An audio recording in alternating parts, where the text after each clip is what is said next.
Live from the KFDM studios, you're watching KFDM 6 News at 6.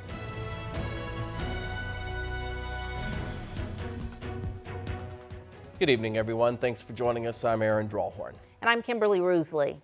A woman who is at the heart of a criminal case against a Lumberton man tonight is sharing the details of what she calls a frightening attack that left her fearing for her life. She is one of 2 alleged victims. Her case is from Hardin County.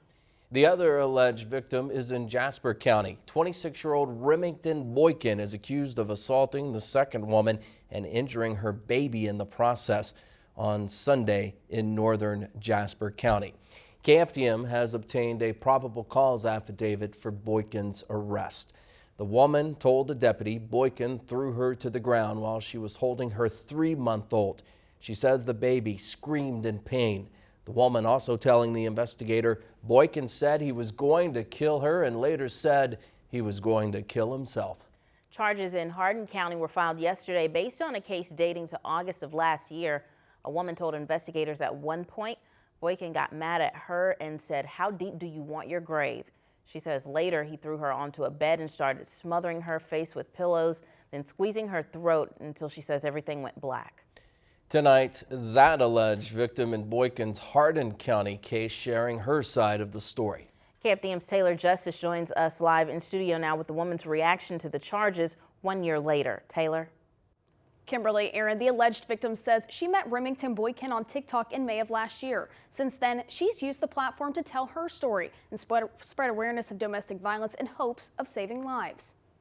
A series of viral TikTok videos garnering millions of views and overwhelming support for Brittney Painter, who says she nearly lost her life to domestic violence. He came after me and strangled me with his hands, cutting off all of my circulation and breathing. Painter says she met Remington Boykin on the app in May of last year, and he convinced her to move from South Carolina to live with him in Hardin County, just outside of Lumberton. I didn't have any of my family to get there fast enough for me to come help me or anything like that. So it definitely was a really scary feeling being out there with no help. A month after the move, she says Boykin began getting physical with her during a weekend trip in a cabin with friends, and he took her phone.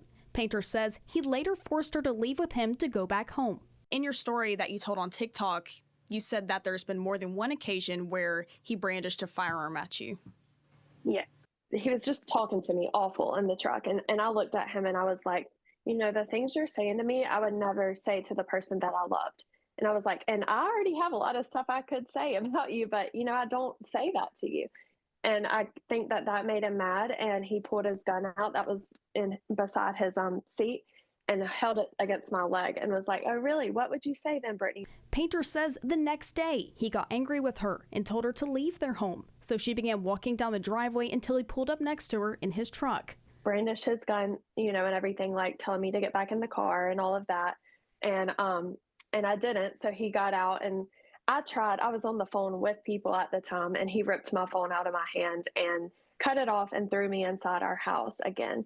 According to the probable cause affidavit, Boykin smothered Painter's face with a pillow multiple times, then used his hands to choke her until she nearly blacked out.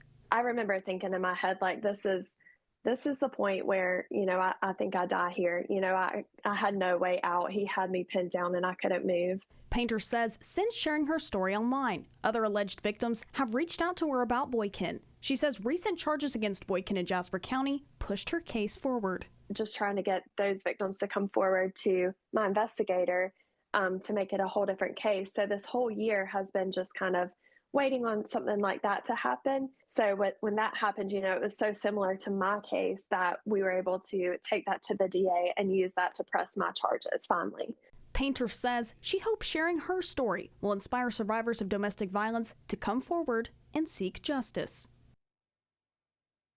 According to the probable cause affidavit, Painter submitted a recorded phone call where Boykin spoke of pulling a gun on her, choking her out, and holding a pillow against her face. Boykin is held without bond in the Jasper County Jail. Aaron, back to you. Taylor, thank you very much.